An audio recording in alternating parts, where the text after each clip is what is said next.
For the past couple of days, I've been working on a vault video, and that was initially what I was going to be releasing today until I saw that the Knights of Narberus event had returned, and with it came the Sentient Surge Augment for the Ocucor. And that obviously prompted me to switch my focus to making an Ocucor video, because this augment in combination with this gun is probably, if not the most OP setup in the entire game. For so many reasons, I just had to make a video to inform you guys about this because you need this if you don't have it.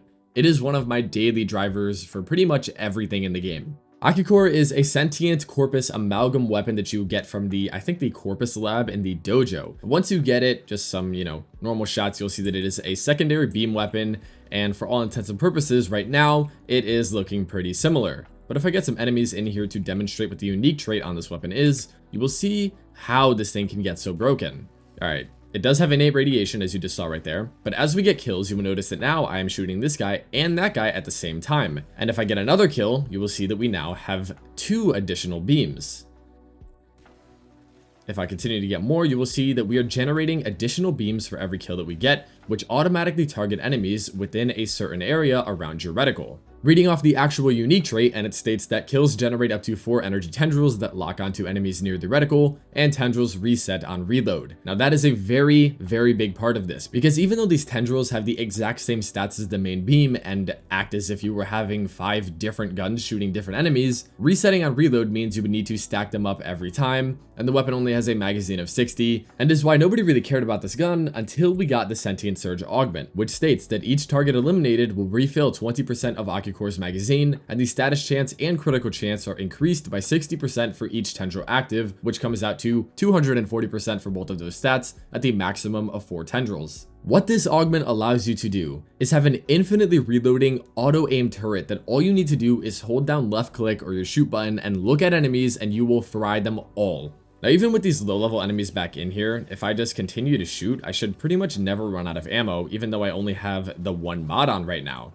And if we convert this to an actual build, which looks like this, and bring it up against some actual enemies, let's just get a battle group in here, raise their level all the way up to 185, and throw the Steel Path modifier on. Do note that I'm not using any Warframe buffs right now. Just give it like 1 second, and you will start to just fry everything.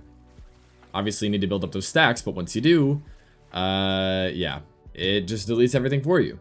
Like, I don't even need to aim. I will purposefully not shoot any enemies. This gun is stupid. Like, this gun is so stupid.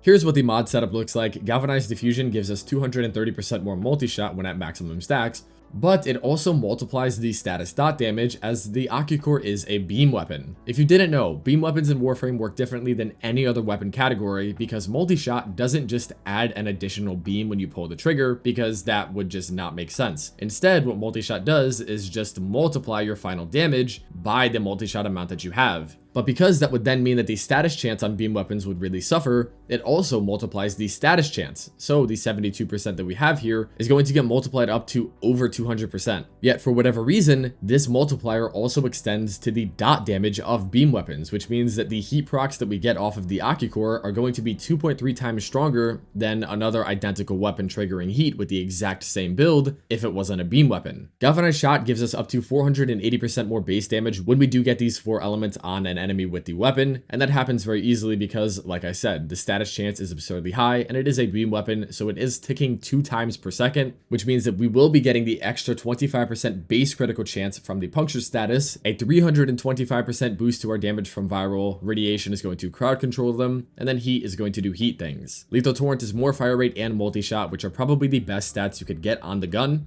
Though if you are using any external fire rate like Arcane Velocity or Reinforced Bond on a companion, which you should be doing, this mod is technically not as good as using a Bane mod like Primed Expel Orokin, but having to swap these out all the time, especially when the Ocucor is so good against every faction, is kind of annoying, so I just use Lethal Torrent. Prime Target Cracker increases our critical damage multiplier, and the critical chance to actually use it comes from the Augment. Remember, 60% per tendril, 240% final. Frostbite and Pistol Pestilence are to give us the viral status, which is very, very strong. And then primed heated charge is a massive elemental damage boost to multiply with our base damage, but heat is also just a really good status. This is going to be our main source of damage through the infinitely stacking dot and the armor strip, and it just scales really, really well. And then ruinous extension for 8 more meters on the beam range to give us even more quality of life, and Cascadia Flare gives us 480% more base damage just for getting heat procs, which obviously we can do with primed heated charge.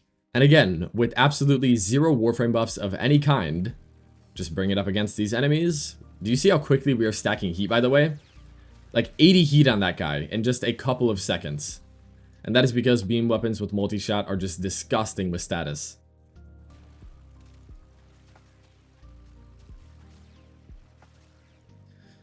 So clearly you can tell that this weapon is obviously very, very strong. But when you combine it with a couple of Warframe abilities or certain Warframe builds, it just gets even more broken. If we bring it onto Saryn over here, I know Saryn just makes like everything in the game disgusting, but if you do run a Nourish Saryn build, which gives us free viral, we can then go over to the Ocucor and swap things over to Corrosive. Now we are running viral and corrosive on this gun, and we have Toxic Lash, and we have the Augment. Look at how ridiculous this looks, everyone. You thought that was impressive? Well, how about you just wait a second and look at what it does to some Eximus enemies. These are 185 Eximus, by the way.